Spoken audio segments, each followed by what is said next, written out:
नमस्कार दोस्तों, आज मैं फिर एक बार आपके सामने एक नई वीडियो के साथ आपको सिखाने आया हूं कि रिवैल्यूएशन अकाउंट, कैपिटल अकाउंट और बैलेंस शीट कैसे बनते हैं जब 8 मार्क्स का क्वेश्चन आपके सीबीएसई बोर्ड में आएगा। ये चैप्टर नंबर 5 है, admission of a new partner. इसमें से 100% एक क्वेश्चन आपका आने ही आना है जो कि 8 नंबर का होगा। उसमें आपसे रिवैल्यूएशन अकाउंट बनवाने को कहेगा, कैपिटल अकाउंट बनाने को कहेगा और बैलेंस शीट बनाने को कहेगा। चैप्टर नंबर 4 भी change in profit sharing ratio, जिसमें आपको रिवैल्यूएशन अकाउंट बनाना सिखाया गया था, बट इस टॉपिक में भी आपको रिवैल्यूएशन अकाउंट बनाना है। तो वो कैसे बनेगा? बेसिकली रिवैल्यूएशन अकाउंट एक नॉमिनल अकाउंट है। इसमें हम प्रॉफिट या लॉस कैलकुलेट करते हैं। जो बिजनेस टर्म के प्रॉफिट एंड लॉस नहीं होते, यूजुअली क्या होता है, 2 पार्टनर होते हैं, नया पार्टनर आता है। अब जो 2 पार्टनर ओल्ड हैं उनकी एक बैलेंस शीट है, उसमें कुछ एसेट्स हैं, कुछ लायबिलिटीज़ हैं। अब एसेट्स मान लेते हैं बिल्डिंग 10 लाख की है और मार्केट में उसकी वैल्यू 15 लाख हो गई, तो ये 5 लाख का गेन किसका है, पुराने पार्टनर का या नए पार्टनर का भी है? जाहिर है अभी तक काम जो कर रहे हैं सारे प्रॉफिट और सारे लॉसेस उन्हीं के होते हैं। तो आपको रीवैल्यूएशन अकाउंट बनाना है और जिन जिन एसेट्स की वैल्यू इंक्रीज या डिक्रीज हुई है, जितनी अमाउंट से हुई है, उनको आपको रीवैल्यूएशन अकाउंट में डालना है। ऐसे जितनी भी लायबिलिटीज़ की वैल्यू रिड्यूस या इंक्रीज हुई है, जितनी भी हुई है, वो आपको रीवैल्यूएशन अकाउंट में डालना है। रीवैल्यूएशन अकाउंट में क्रेडिट साइड में सारे प्रॉफिट्स आएंगे और डेबिट साइड में सारे लॉसेस आएंगे। अब प्रॉफिट्स कौन से होंगे? मान लेते हैं बिल्डिंग 10 लाख की आपकी बैलेंस शीट में है और एडजस्टमेंट में आपको 15 लाख बता रहा है कि बिल्डिंग की वैल्यू 15 लाख लगी, इट मीन्स 5 लाख का प्रॉफिट है, वो आप क्रेडिट साइड शो करेंगे। मान लेते हैं आपके पास क्रेडिटर्स हैं 25,000 के और उनमें से कुछ क्रेडिटर्स कहते हैं कि आपको हम डिस्काउंट दे रहे हैं 5,000 का, we don't need any amount against that 5,000 rupees, तो बेनिफिट है हमारे लिए। तो वो उस पार्टनर के कारण नहीं है, हमारा ओल्ड उसके क्या रिलेशन रहे हैं उनके बिहाफ पे है, तो ये भी प्रॉफिट हमारा किसका रहेगा, ओल्ड पार्टनर का। तो रीवैल्यूएशन अकाउंट में आप क्रेडिट साइड में बाय क्रेडिटर्स डालेंगे और एंट्री कर देंगे। इसी टाइप में अगर किसी एसेट की वैल्यू डाउन हो रही है, लॉस हो रहा है, तो वो डेबिट साइड में आएगा। कोई लायबिलिटी इंक्रीज हो रही है, वो भी आपके डेबिट साइड में आएंगे। एक इंपॉर्टेंट पॉइंट आपको ध्यान रखना है कि प्रोविजन फॉर डाउटफुल डेट हमेशा लायबिलिटी की तरह ट्रीट करना है। शोन होते हैं एसेट साइड में, बट एसेट में से लेस हो रहे होते हैं, उनका क्रेडिट बैलेंस होता है। तो जिनका क्रेडिट बैलेंस होता है उनको आपने एज ए लायबिलिटी शो करना है और लायबिलिटी की तरह डील करना है। अब लायबिलिटी की तरह जब डील करेंगे, इट मीन्स अगर आप प्रोविजन फॉर डाउटफुल डेट को इंक्रीज करना है, दैट इज अवर लॉस, उसको आप डेबिट साइड में डालेंगे। और अगर इसी टाइप से अगर आपको बेनिफिट हो रहा है, आपको प्रोविजन फॉर डाउटफुल डेट की रिक्वायरमेंट नहीं है, तो आप जितना भी प्रोविजन फॉर डाउटफुल डेट बना हुआ है वो आपका गेन है, उसको आप क्रेडिट साइड में डाल देंगे। तो जो आपके सामने ये रीवैल्यूएशन अकाउंट है, इसके मैंने क्रेडिट साइड में मेंशन किया है कि कोई भी एसेट आपका इंक्रीज हो रहा है या लायबिलिटी डिक्रीज हो रही है, वो क्रेडिट साइड में आएगा with the name of that asset और दैट लायबिलिटी। और कोई भी एसेट या लायबिलिटी, एसेट आपका अगर डिक्रीज हो रहा है तो लॉस है, लायबिलिटी इंक्रीज हो रही है तो लॉस है, तो वो डेबिट साइड में आएगा with the name of that particular asset. फिर इसकी बैलेंसिंग करेंगे और बैलेंसिंग करने के बाद जो बैलेंस आएगा दैट विल बी अवर, अगर डेबिट साइड में बैलेंस बचता है तो प्रॉफिट, जैसे आपका फंडामेंटल पार्टनरशिप में P&L एप्रोप्रिएशन में आता था, और अगर क्रेडिट साइड में बैलेंस बचता है दैट इज अवर लॉस। इसको शेयर करेंगे ओल्ड पार्टनर्स, पुराने पार्टनर्स शेयर करेंगे। तो ये तो हो गया रीवैल्यूएशन अकाउंट। अब कैपिटल अकाउंट कैसे बनाएंगे?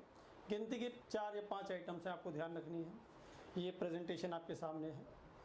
कैपिटल अकाउंट आप बनाएंगे इंक्लूडिंग न्यू पार्टनर। मान लेते हैं 2 पार्टनर ओल्ड थे, AB, और C नया पार्टनर है, तो तीनों के बैलेंसेस यानी अमाउंट के कॉलम होंगे ABC, ABC, particular date and date, जैसा हम ऑलरेडी बनाते आ रहे हैं, आपको आता है, बहुत आप कैपिटल अकाउंट बनाते हुए आ रहे हैं सभी पार्टनरशिप अकाउंट में।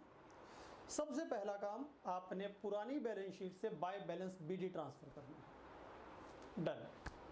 किनका होगा? ओल्ड पार्टनर का होगा, तो पुराने पार्टनर्स को बैलेंस BD आपने डाल दिया। सेकेंड पर आप आपके बैलेंस शीट में कोई प्रॉफिट्स पड़े हैं तो पुराने पार्टनर्स यानी ओल्ड पार्टनर्स में डिस्ट्रीब्यूट कर देंगे ओल्ड रेशो में। दूसरा काम खत्म। तीसरा काम, कोई जनरल रिजर्व हैं या अदर कोई प्रॉफिट्स हैं बैलेंस शीट में, उनको भी आप डिस्ट्रीब्यूट कर देंगे। 3। फोर्थ वर्ड, अगर कोई लॉसेस हैं वो एसेट साइड में शोन होंगे, उसको आप debit side capital account old partner में डिस्ट्रीब्यूट कर देंगे। किस नाम से मिलेगा? P&L अकाउंट के नाम से मिल सकता है। अगर कोई गुडविल शोन है एसेट साइड में, उसको आप राइट ऑफ कर देंगे और रीवैल्यूएशन अकाउंट में जो प्रॉफिट है ये आप ओल्ड पार्टनर में ट्रांसफर कर देंगे। Now the new partner will come, और जो आपने एंट्री सीखी थी कि वो कैश लाता है, कैपिटल, प्रीमियम फॉर गुडविल लाता है, तो सबसे पहले 4 आइटम हो गई थी, 5वीं आइटम आप बाय कैश करके कैपिटल अकाउंट डाल देंगे न्यू पार्टनर की।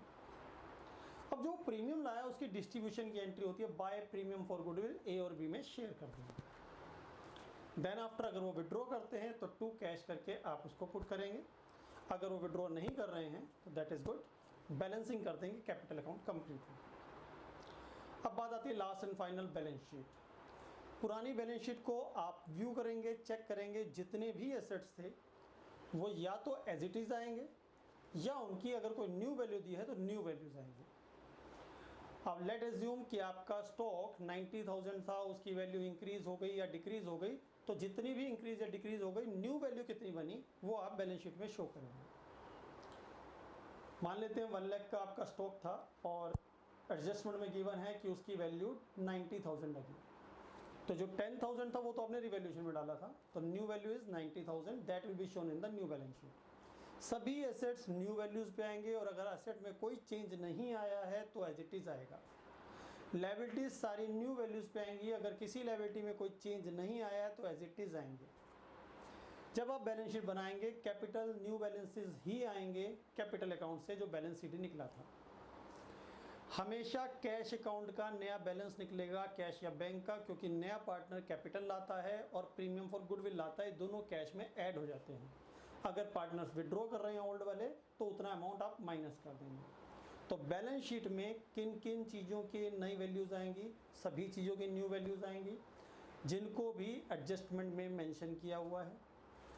कैश हमेशा न्यू वैल्यू पे आएगा, कैपिटल हमेशा न्यू वैल्यू पे आएगा। तो ये एक टेक्निक थी जो आप 8 मार्क्स के क्वेश्चन में सोल्व करते हुए देखेंगे। अब मैं आपको एक एग्जांपल देता हूँ। ये आपके सामने एक एग्जांपल है, आप ही की बुक का है।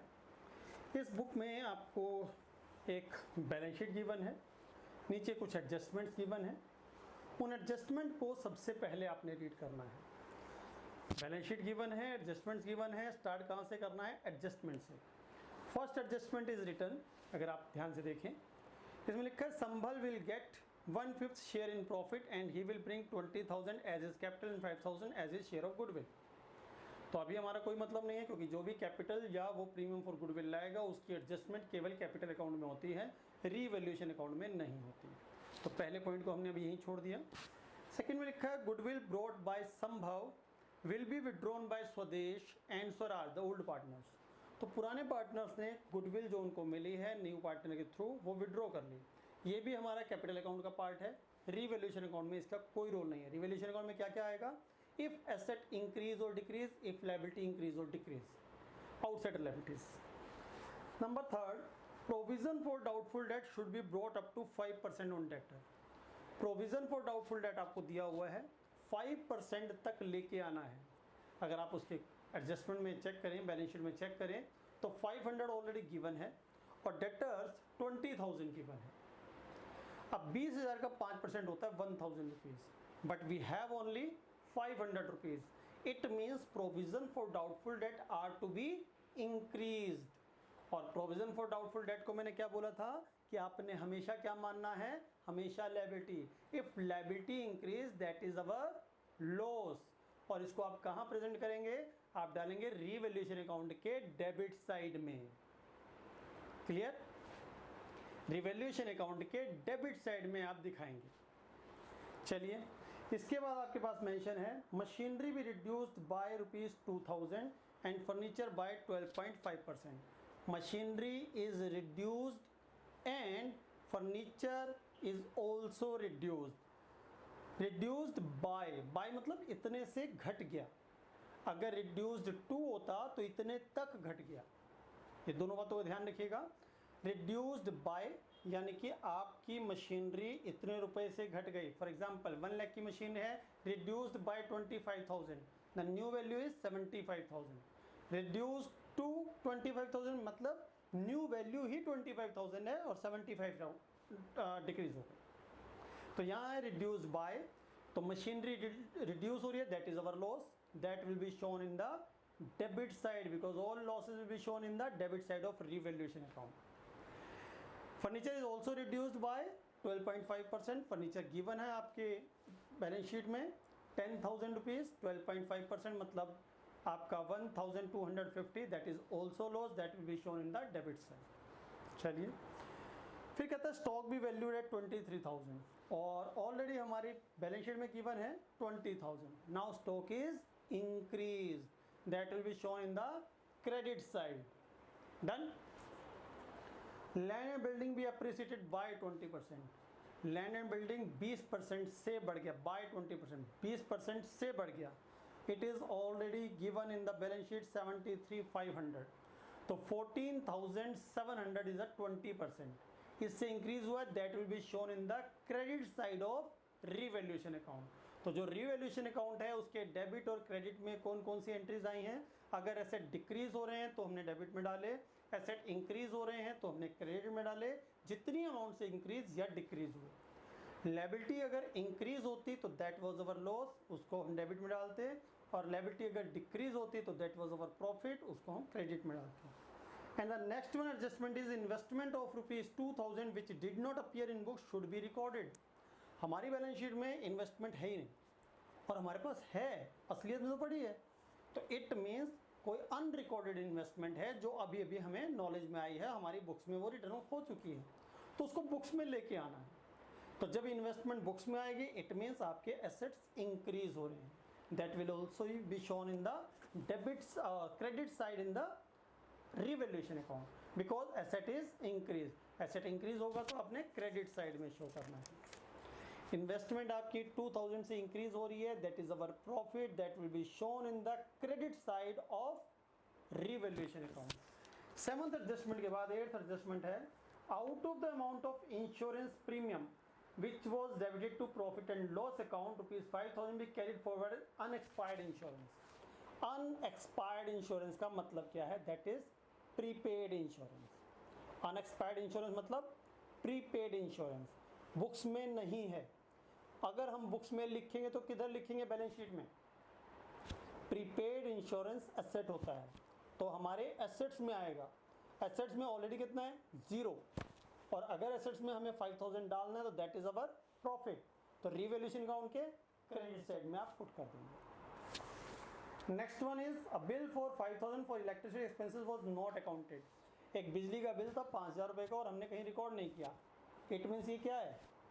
We have to pay, it means that is our liability which is not recorded, we have to record. It means liability increase, if liability is increase that is our loss and all losses will be shown in revaluation account in debit side. Debit side में आप डाल देंगे।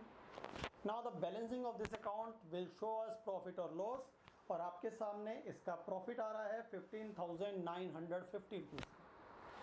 ये जो profit है ये old partner में distribute होगा उनके ओल्ड रेशो में, because the old ratio is given that is equally, so we will distribute equal. अगर रेशो गिवन नहीं होता तो भी हम इक्वल मानते हैं, अगर रेशो कोई और होता तो हम दूसरी रेशो में डिस्ट्रीब्यूट करते हैं। इसके बाद हमें बनाना है पार्टनर्स कैपिटल अकाउंट। पहला काम बैलेंस बीडी, दूसरा काम बैलेंस शीट में अगर क्वेश्चन में बैलेंस शीट में अगर कोई प्रॉफिट है तो वो डिस्ट्रीब्यूट करो, लॉस है तो वो डिस्ट्रीब्यूट करो। प्रॉफिट क्रेडिट साइड में जाएंगे, लॉस डेबिट साइड में जाएगा।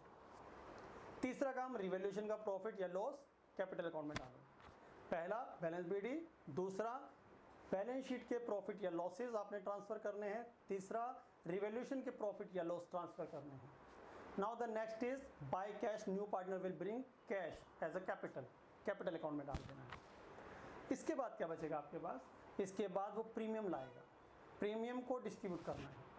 इसके बाद वो प्रीमियम लाएगा, उस प्रीमियम को आपने डिस्ट्रीब्यूट करना है by premium for goodwill in old partner in their sacrificing ratio. याद रखना है आपने सारी बातें। प्रीमियम हमेशा सेक्रीफाइसिंग रेशियो में ही डिस्ट्रीब्यूट होता है। इसके बाद बैलेंसिंग कर देंगे और कैपिटल अकाउंट का बैलेंस लगेगा। Now the last is balance sheet. Balance sheet कैसे बनाएंगे? आपने पहली आइटम पकड़ी कैश 12,000, नया पार्टनर कितना लाया ऐड कर दो, प्रीमियम भी लाया वो भी ऐड कर दो, अगर पुराने पार्टनर ने कुछ विड्रॉ किया है तो वो माइनस कर दो और लिख दो। इस क्वेश्चन में 12,000 ऑलरेडी था, नया पार्टनर कितना लाया वो लेके आया 20, इट मीन्स 32 हो गया, और प्रीमियम वो लेके आया 5,000 यानी 37 हो गया, विड्रॉ उन्होंने किया 5,000 यानी 32 हो गया।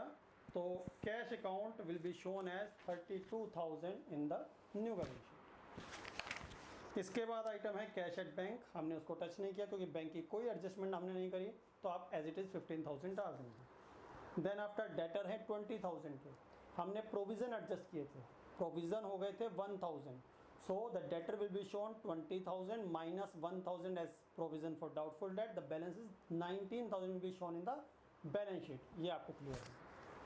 इसके बाद है स्टॉक। स्टॉक को हमने वैल्यू किया था 23,000, न्यू वैल्यू 23 है तो न्यू वैल्यू आ जाएगी। स्टॉक के बाद फर्नीचर रिड्यूस हुआ था 1250 से 12.5%, तो न्यू वैल्यू 8750 आ जाएगी। मशीनरी रिड्यूस हुई थी 2000 से, ऑलरेडी 18 है, it will be shown in the 16,000 because it is reduce by 2000। And the last system land and building 73,500, it is और इट वाज इंक्रीज बाय 20%। ये आपके पास एडजस्टमेंट नंबर 6 था, 20% से इंक्रीज हुआ, इसको आप ऐड ऑन करेंगे और बैलेंस शीट में डाल देंगे 88,200। सारा काम खत्म हो गया। एज इट इज आप लायबिलिटी में जाएंगे, क्रेडिटर्स कोई टच नहीं हुआ, कोई क्रेडिट इंक्रीज नहीं डिक्रीज नहीं, डाल दो as it is. Bills payable no increase no decrease डाल दो। आउटस्टैंडिंग इलेक्ट्रिसिटी बिल था उसको अलग से डाल देना। आउटस्टैंडिंग एक्सपेंसेस 3,000, इसको भी हमने टच नहीं किया। कैपिटल अकाउंट न्यू बैलेंस डालेंगे और बैलेंस शीट हमारी टैली हो जाएगी। तो दोस्तों आपने मेरा चैनल सब्सक्राइब भी करना है, ये बात ध्यान रखें, क्योंकि आपको टाइम टू टाइम मेरी छोटी छोटी वीडियोस मिलेंगी और उनमें मैं आपको सिखाता जाऊंगा कि आप किस तरीके से अपने घर बैठ के अकाउंट स्टडी कर सकते हैं। आप अपनी क्वेरी भी पूछ सकते हैं, जो मेरे ईमेल आईडी पे आप क्वेरी डाल सकते हैं और मैं उनका सोल्यूशन आपको सेंड कर सकता हूं बाय फ़ोन, बाय कॉल और बाय व्हाट्सएप। आपको एक आंसर्स मिलते रहेंगे और आपको ईमेल के थ्रू भी आंसर मिल सकते हैं। ये था हमारा part revaluation account, capital account and balance sheet, 8 marks question. मैंने आपको ट्रीटमेंट ऑफ गुडविल भी समझाया था। ट्रीटमेंट ऑफ गुडविल के क्वेश्चंस आपने करने हैं, उसके बाद ये क्वेश्चन करने हैं और 8 मार्क्स का क्वेश्चन आपका कंप्लीट हो जाएगा।